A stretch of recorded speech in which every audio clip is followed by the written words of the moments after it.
हरे कृष्णा। तो आप लोग का स्वागत है आज के भागवतम क्लास में। हम लोग प्रार्थना करेंगे। ओम नमो भगवते वासुदेवाय। ओम नमो भगवते वासुदेवाय। ओम नमो भगवते वासुदेवाय। हम लोग भाषण भागवतम का प्रथम स्कंद प्रथम अध्याय इसके पर चर्चा कर रहे हैं। पहला श्लोक हम उसको पढ़ेंगे। ओम नमो भगवते वासुदेवाय। जन्माद्यस्य तो अन्वयादितरतश्चार्थेषु विघ्नस्वराट् तेने ब्रह्महृदाय आदिकवये मुह्यन्ति यत्सूरयः तेजो वारिमृदां यथा विनिमयो यत्र सर्गो मृषा धाम्ना स्वेन सदा निरस्तकुहकं सत्यं परं धीमहि।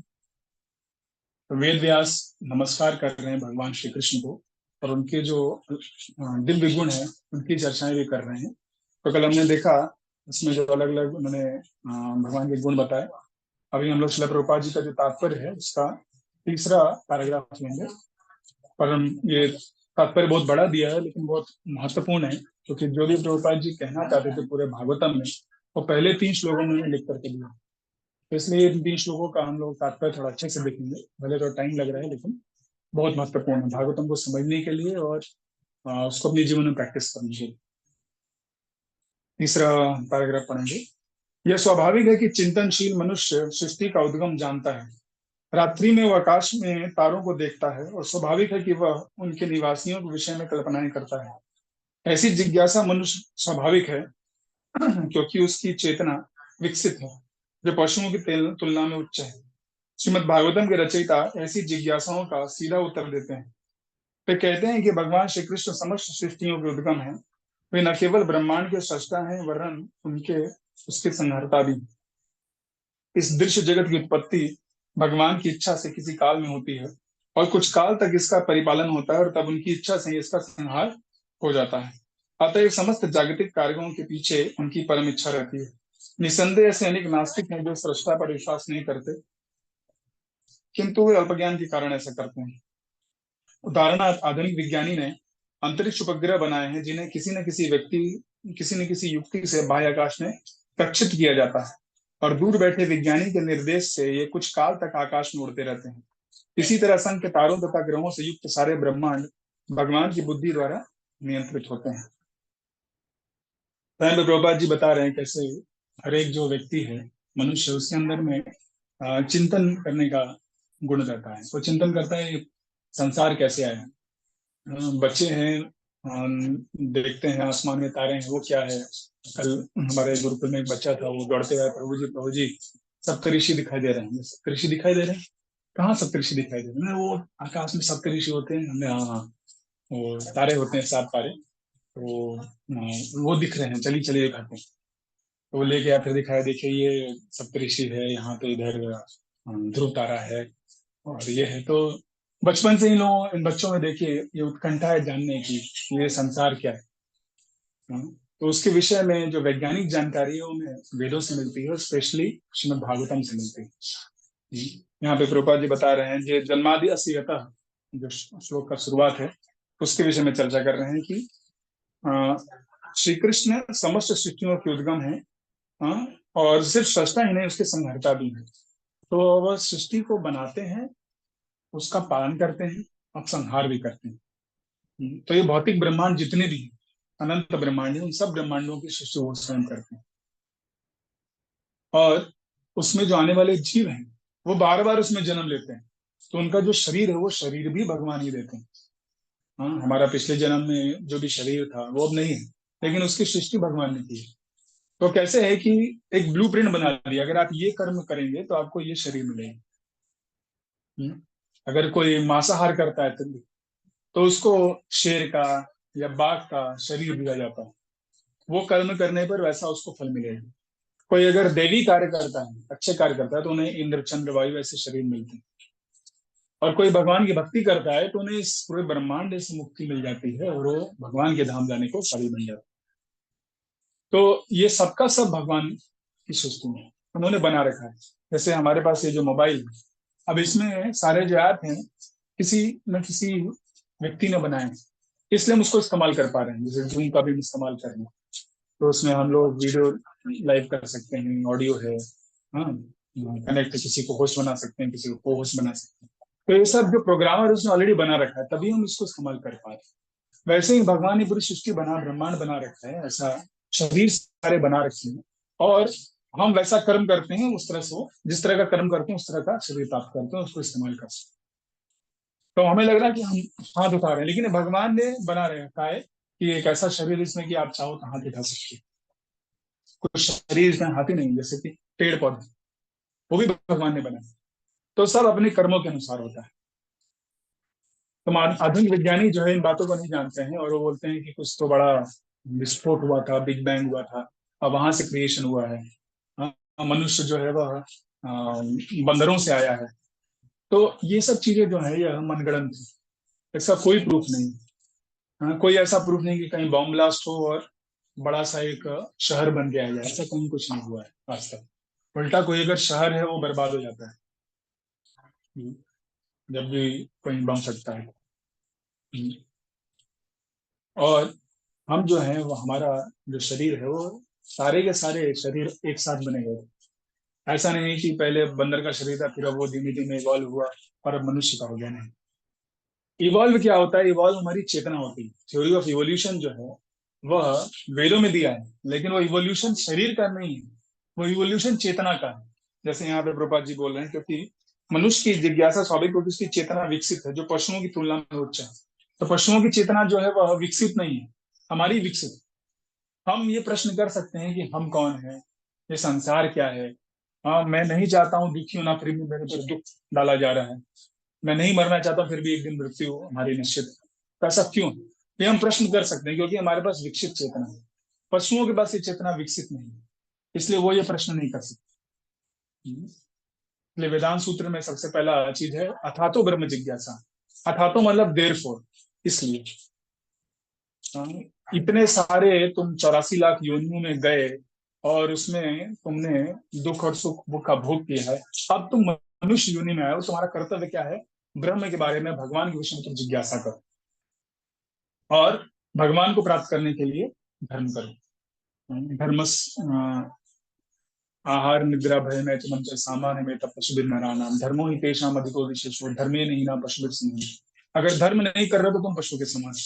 तो ये जो इवोल्यूशन है वो चेतना का है, शरीर का नहीं। जैसे ही चेतना बढ़ती है तो फिर वैसा शरीर मिल जाता है, ठीक है। और मनुष्य शरीर में आके फिर व्यक्ति कर्म करता है, और उसके कर्म से अगला शरीर मिलता है। तो अगर उसने चेतना का इस्तेमाल सही किया है तो उसे भगवान के धाम जाने का मौका मिलेगा, नहीं किया तो इसी ब्रह्मांड में अलग अलग फिर से योनियों में वो भटके जाए। तो ये हमें समझना है कि ये सब जो संसार है भगवान ने बनाया, इसका सृष्टि भी भगवान की इच्छा से होती है। जब वो चाहते हैं तब वो संहार भी हो जाता है, और पालन भी वही करते हैं। तो उनकी इच्छा शक्ति सबसे महत्वपूर्ण है। उनकी इच्छा क्या है? हाँ? तो कृष्ण की इच्छा सबसे महत्वपूर्ण है, इसलिए भगवान को प्रसन्न करने का हम लोग प्रयास करते हैं, समसिद्धि हरितो, ताकि भगवान हमारे विषय से प्रसन्न रहे, हमें आशीर्वाद दें, और हमें मौका दें उनके सेवा में लगने का। जो हरे कृष्ण महामंत्र हम लोग बोलते हैं, हरे कृष्ण कृष्ण कृष्ण हरे हरे, हरे राम राम राम हरे हरे, यह एक प्रार्थना है भगवान से। प्रभा जी कहते हैं कि ये प्रार्थना क्या है? प्रार्थना है कि भगवान, मैंने करोड़ों करोड़ों जन्म आपकी भौतिक शक्ति का सेवा किया है, और सिर्फ मुझे कष्ट मिला है। तो अब मैं महामाया की सेवा छोड़ करके रिजाइन करता हूँ, और आपके योग माया की सेवा के लिए अप्लाई करता हूँ। हमें अब अंतरंगा शक्ति जो आपकी राधा रानी, लक्ष्मी देवी, सीता देवी, हाँ, रुक्मिणी देवी, राधा रानी, इनकी सेवा में लगाइए। हाँ, इनके नियंत्रण में हमें रखिए, और आपकी प्रेम में सेवा करने का मौका दे। तो यह जीवन का असली ध्येय है, इसको, इस ध्येय को प्राप्त करना। प्रेमा पुमर्थो महान, श्री चैतन्य महाप्रभु ने कहा तत्पराधरना करो, इससे बढ़ के कोई चीज नहीं है भगवान का प्रेम प्राप्त करना। तो कैसे मिलेगा उसके लिए बताते हैं कि हमें श्रीमद् भागवतम का श्रवण करना पड़ेगा। उसमें आपको पता चलेगा भक्ति कैसे करनी, कैसे छोटे से छोटे और बड़े से बड़े भक्ति ने भगवान का आश्रय दे करके विभिन्न परिस्थितियों में भगवान को प्राप्त किया। ध्रुव महाराज की कथा आती है, कैसे उनको उनकी सौतेली माँ ने उनको डांटा, तो वो भगवान की खोज में निकल गए। परीक्षित महाराज को सांप काटने का भय था, तो भगवान के विषय में सुनने के लिए सारा राजपाट छोड़ करके भागवतम सुनने लगे। प्रहलाद महाराज को उनके पिता मारना चाहते थे क्योंकि भक्ति कर रहे थे, तो भगवान नरसिंह ने क्षमा ना करके उनको बचाते हैं। तो इस तरह से अनेक अनेक लीलाओं, अनेक अनेक जो भक्त हैं उनकी कथाओं से और भगवान के स्वयं की लीलाओं से हमें प्रेरणा दी जाएगी, हमें विज्ञान समझाया जाएगा भक्ति का, और हम भगवान को समझ पाएंगे और उनकी सेवा में लग पाएंगे। वो क्या चाहते हैं इनसे हम पता कर पाएंगे। हाँ? तो यहाँ पे प्रभुपाद जी इस पैराग्राफ में विशेष कर बता रहे हैं कि भगवान की इच्छा सर्वोपरि है। भगवान क्या चाहते हैं वो सबसे महत्वपूर्ण है हमारे लिए। अब आगे अगले पैराग्राफ पे आते हैं। वैदिक साहित्य में कहा गया है कि परम सत्य पुरुषोत्तम भगवान समस्त पुरुषों में प्रधान है। प्रथम जीव जीव ब्रह्मा से लेकर एक छोटी से छोटी चींटी तक सारे जीव ही जीव हैं। ब्रह्मा से ऊपर भी अपनी अपनी क्षमताओं वाले अन्य अन्य व्यक्तित्व हैं, और भगवान भी ऐसे ही व्यक्तित्व हैं। जिस तरह अन्य जीव व्यक्ति हैं उसी तरह भगवान भी एक व्यक्ति है, किंतु परमेश्वर या परम पुरुष में उत्कृष्टतम बुद्धि होती है और उनमें विभिन्न प्रकार की श्रेष्ठतम अचिंत्य शक्तियां भी होती हैं। यदि मनुष्य का मस्तिष्क अंतरिक्ष वगैरह बना सकता है, तब कोई भी बहुत आसानी से कल्पना कर सकता है कि मनुष्य से उच्चतर कोटि का मस्तिष्क ऐसी आश्चर्यजनक वस्तुएं बना सकता है जो कहीं अधिक श्रेष्ठ हो। एक सेकंड, तो बच्चे बहुत हल्ला कर रहे हैं।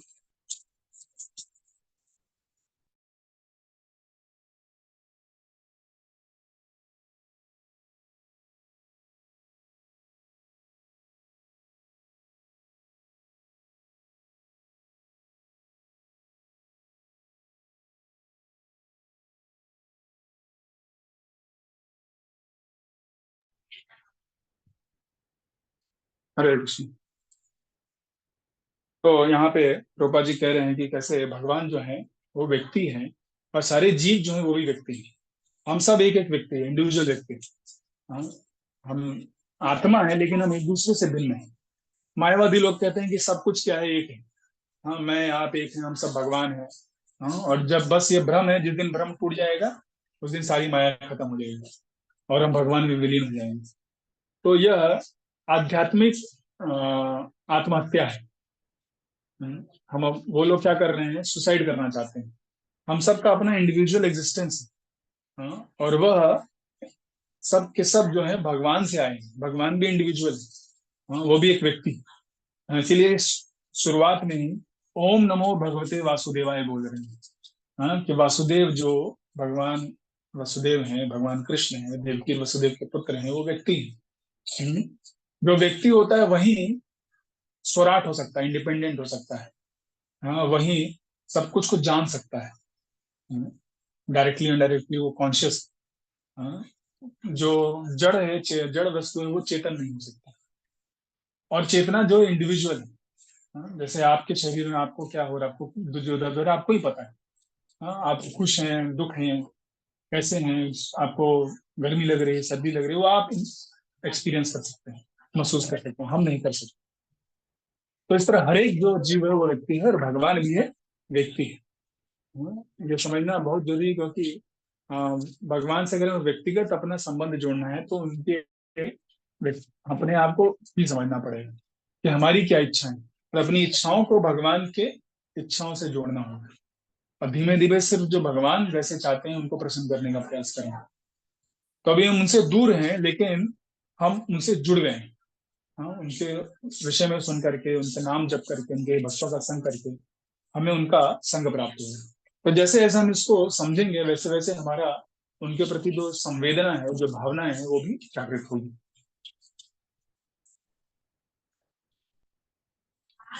यदि मनुष्य का मस्तिष्क अंतरिक्ष उपग्रह बना सकता है तो कोई बहुत आसानी से कल्पना कर सकता है कि मनुष्य से उच्चतर कोटि का मनुष्य ऐसी आश्चर्यजनक वस्तुएं बना सकता है जो कहीं अधिक श्रेष्ठ हो। तो हमने उपग्रह बनाए, हमने बहुत साइंस में प्रगति की है, लेकिन भगवान का दिमाग उससे भी ज्यादा आगे है। तो हमसे भी ज्यादा वो आश्चर्यजनक चीजें बना सकते हैं। विचारवान व्यक्ति इस तर्क को आसानी से स्वीकार कर लेगा, किंतु कुछ ऐसे कट्टर नास्तिक होते हैं जो इससे कभी सहमत नहीं होंगे। श्रील व्यास देव परम बुद्धिमान को परमेश्वर में पूरी तरह स्वीकार करते हैं, और इस परम बुद्धिमान को परमेश्वर या पूर्ण पुरुषोत्तम भगवान के रूप में संबोधित करते हुए नमस्कार करते हैं कि परमेश्वर श्री कृष्ण ही है, जैसा कि व्यासदेव ने भगवत गीता में तथा अपने अन्य शास्त्रों में विशेष रूप से श्रीमद् भागवतम में स्वीकार किया। भगवत गीता में भगवान कहते हैं कि उनसे बढ़कर कोई परतत्व या अंतिम लक्ष्य नहीं है। इसलिए श्री व्यासदेव तुरंत उस परतत्व श्री कृष्ण की पूजा करते हैं जिनकी दिव्य लीलाओं का वर्णन दशम स्कंद में हुआ है। तो वो शुरुआत से ही उनको परमेश्वर एक परम व्यक्ति के रूप में स्वीकार कर रहे हैं। और सिर्फ इसी बुक में नहीं, बहुत सारी पुस्तकों में, वेदों में, पुराणों में, भगवत गीता में उन्होंने स्वीकार किया है कि भगवान एक व्यक्ति है और परम पुरुष परमेश्वर है। ये जानना हमारे लिए बहुत जरूरी है, क्योंकि बहुत सारे लोग आजकल अपने आप को भगवान की तरह प्रपोज कर रहे हैं कि हम भगवान हैं। एक तो कोर्ट केस चल रहा है, एक आदमी बोल रहा है मैं कल की भगवान हूँ, दूसरा बोलता है मैं कल की भगवान हूँ। अब एक मनुष्य जो है, जज, वो डिसाइड करेगा कल की भगवान कौन है। एक अभी नया मूवी भी आया है, कल की 4898। तो मनगढ़ंत चीजें उसमें दिखाई गई हैं। ठीक है। और उनका असली मकसद है कि कैसे सनातन धर्म को नीचे दिखाया जाए। इसीलिए उसमें ये सब ये दिखा रहे हैं, जिससे कि लोगों को लगे कि देखो ये कि पैसा, गलत चीजें यहाँ मेंशन है। पहली बात तो आप गलत चीजें दिखा रहे हो उसमें।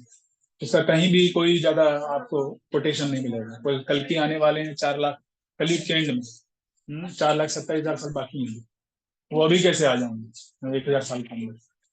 तो ये लोग जो है ये हमको गुमराह कर रहे हैं पूरा सोसाइटी में। डेलिबरेटली कॉन्स्पिरेसी चल रही है, कैसे लोगों को सनातन धर्म से दूर किया जाए, भगवान से दूर किया जाए।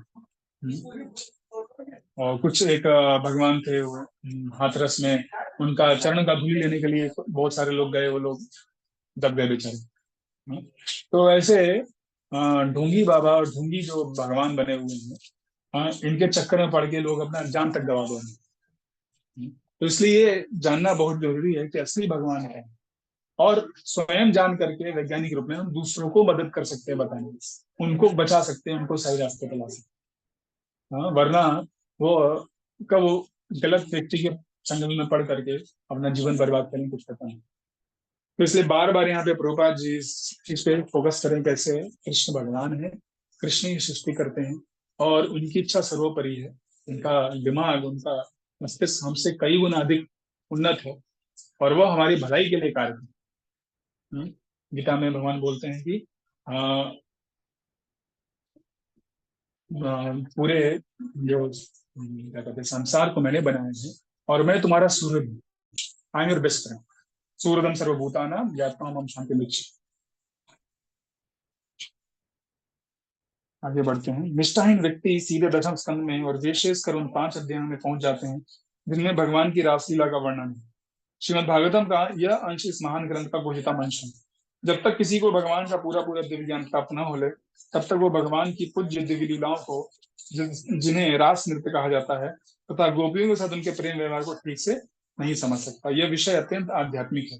केवल ऐसे मुक्त पुरुष जिन्होंने क्रमशः परमहंस अवस्था प्राप्त कर ली है, इस रास नृत्य का दिव्य आस्वादन कर सकते हैं। अतः श्रील व्यासदेव पाठक को अवसर प्रदान करते हैं कि भगवान की लीलाओं के सार का आस्वादन करने के पूर्व वे धीरे धीरे आत्म साक्षात्कार का विकास करें। इसलिए वे जानबूझकर गायत्री मंत्र दी नहीं का आह्वान करते हैं। तो यहाँ पर प्रभुपाद जी बता रहे हैं कि जो भगवान की दिव्य लीलाएं हैं, विशेषकर गोपियों के साथ जो रास लीला है, वो सबसे गूढ़ लीला है। लेकिन भागवत, जैसे ही आप भागवत की कथा कहीं करने सुनने जाएंगे, तो जो सो कॉल्ड कथाकार होते हैं सीधे भगवान की लीलाओं के बारे में चर्चा करते हैं। जनता भी जो है वो भी भावना में बह जाती है, वो भी रोने लगती है, कुछ बीच में वो फिल्मी गाने गाते हैं, नाचने लगते हैं। कुछ लोग खुद लड़कियों को बुला के रासलीला करने लगते हैं। तो ये सब पूरी तरह से गलत है। क्योंकि सबसे पहले हमें भगवान के विषय में समझना होगा है कौन लोग वैज्ञानिक रूप में, और उनको प्राप्त करने के लिए एक विधि का पालन करना पड़ेगा, भक्ति की। तब हम धीरे धीरे उनको समझ सकते हैं, तब इन दिव्य लीलाओं में प्रवेश कर सकते हैं। इसलिए इन लीलाओं को दसम स्कंद में रखा गया कि कम से कम उसके पहले 9 स्कंद आप अच्छे से पढ़ लें।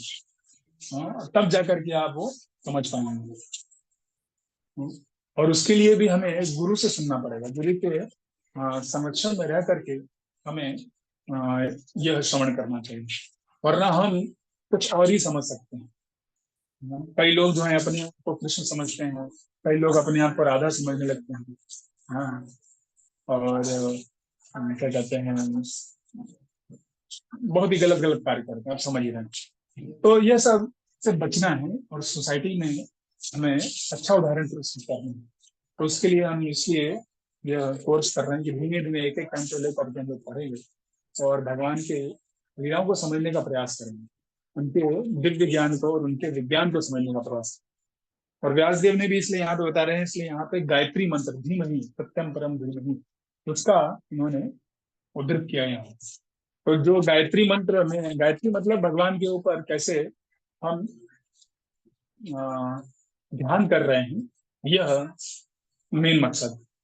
तो हर व्यक्ति गायत्री मंत्र को बोलने के लिए, उच्चारण करने के लिए वह योग्य नहीं, लेकिन यहाँ पे एक छुपे हुए रूप में उन्होंने गायत्री मंत्र का उल्लेख किया है, जिससे कि गायत्री मंत्र का जो असली फल है भगवान के ऊपर ध्यान, वह हम कर सकें। सत्यम परम दीन, उस परम सत्य के ऊपर हम ध्यान करते हैं। ये गायत्री मंत्र अध्यात्म में बड़े बड़े व्यक्तियों के निमित्त है। जब कोई गायत्री मंत्र का उच्चारण करने में सफल होता है तो भगवान की दिव्य स्थिति तक प्रवेश पा सकता है। अतः गायत्री मंत्र के सफल जप के लिए मनुष्य में ब्राह्मण जैसे गुणों का समावेश होना चाहिए, या फिर उसे पूर्ण रूप से सदगुणी होना चाहिए, तभी वो भगवान के नाम या गुणों की दिव्य अनुभूति प्राप्त कर सकता है। तो गायत्री मंत्र विशेषता हम लोग को, जब कोई प्रथम दीक्षा होती है, महामंत्र जप करता है, 2-3 साल जप करता है, शुद्ध हो जाता है, तब उसको गायत्री मंत्र दिया जाता है ब्राह्मण दीक्षा में। और उसका जब उच्चारण करते हैं तो हमारी चेतना को भगवान के स्तर तक, दिव्य स्तर तक ले आता है। तो यह समझने के लिए हमें भगवान के भक्तों का श्रवण करना, विधि का पालन करना। उस विधि के अंतर्गत ही भागवतम का श्रवण है, और इसमें बहुत छुपे हुए रूप में इस गायत्री मंत्र को शुरुआत से उद्धृत कर रहे हैं, क्योंकि हर व्यक्ति गायत्री मंत्र को सीधे उच्चारण नहीं कर सकता, लेकिन गायत्री मंत्र का असली तत्व यह है कि हम भगवान का के विषय में सोच रहे हैं, उनके ऊपर ध्यान कर रहे हैं। वो चीज यहाँ पे दिए, ताकि कोई भी व्यक्ति, क्योंकि भागवतम तो कोई भी पढ़ सकता है, तो हर व्यक्ति को गायत्री मंत्र का एक तरह से जो असली उद्देश्य है वो प्राप्त हो जाएगा, भगवान के ऊपर ध्यान करेंगे, और इससे हमें भगवान के नाम, यश, गुण और आदि की दिव्य अनुभूति प्राप्त होने लगती है। धीमे धीमे उसमें आगे बढ़ते हैं। जितना ज्यादा हम इसको उच्चारण करेंगे, समझेंगे, सुनेंगे, उतना हमें भगवान के करीब होने जाने का मौका मिलेगा। हरे कृष्णा कृष्णा कृष्णा हरे हरे, हरे राम राम। तो हमने देखा दे आज कैसे भगवान परम पुरुष हैं, व्यक्ति हैं, वो हमसे ज्यादा बुद्धिमान है, और उनको प्राप्त करने के लिए ये भागवतम ग्रंथ लिखा गया है, जिसमें गायत्री मंत्र को उद्धृत किया गया है, जिससे कि धीमे धीमे हम भगवान के स्तर तक पहुंच सके, और भगवान के साथ हमारा जो संबंध है वापस स्थापित कर सके। हरे कृष्ण। किसी का कुछ प्रश्न है तो अनम्यूट करके पूछ सकते हैं। आज हम ये समाप्त करेंगे, मेरे समय काफी हो गया।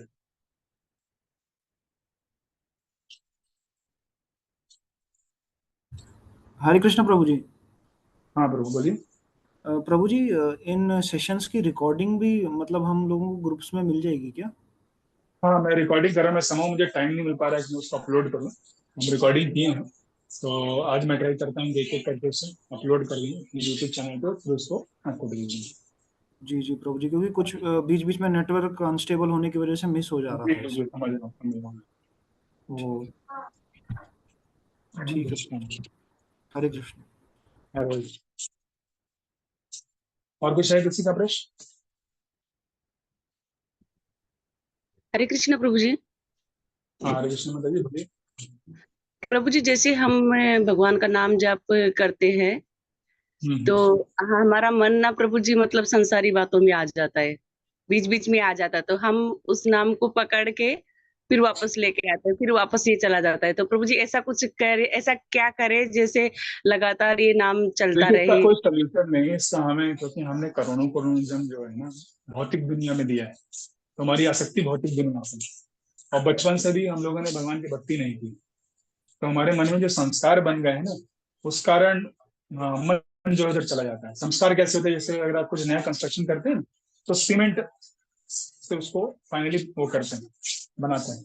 अगर उसके ऊपर आप पैर रख देंगे तो वो सूखने के बाद पानी उधर ही जाता है, उसी में जाके बैठ जाता है। तो इसलिए कुछ भी अगर हमारे मन में विचार आते हैं तो मन जो है उसको तुरंत पुराने संस्कार जो बन गए हैं, सीमेंट हो गए हैं, उधर लेके चला जाता है।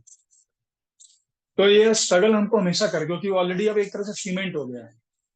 तो हमें क्या करना है, बार बार उन गलत विचारों से, भौतिक चीजों से निकाल करके भगवान के नाम में लगाने का प्रयास करना है, भगवान की लीलाएं सुननी है। हाँ, भगवान के भक्तों के साथ जप करिए। तो उससे क्या होगा कि अगर हमारा मन यहाँ वहां जा रहा है, दूसरे व्यक्ति को अपने आप पता चल जाता है, तो आपको उठा देगा, जगा देगा। हाँ, तो इस तरह से मदद हो पाएगी।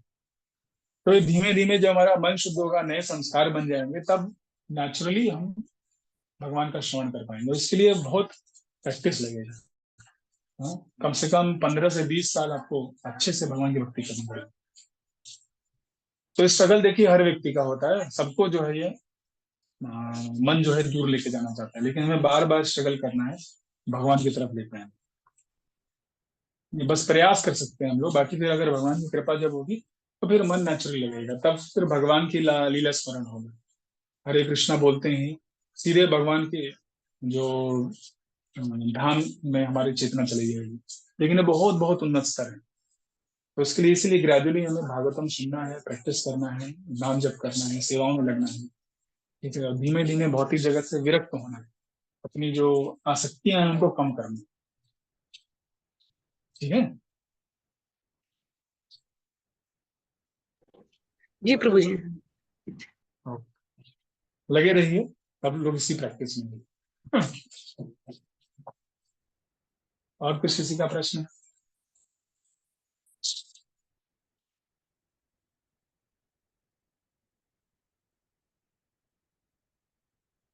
ठीक है, तो हम ये समाप्त करते हैं। बहुत बहुत धन्यवाद। श्रीमद् भागवतम की जय, श्रील प्रभुपाद की जय। हरे कृष्णा कृष्णा कृष्णा हरे हरे, हरे राम राम राम राम। और धन्यवाद।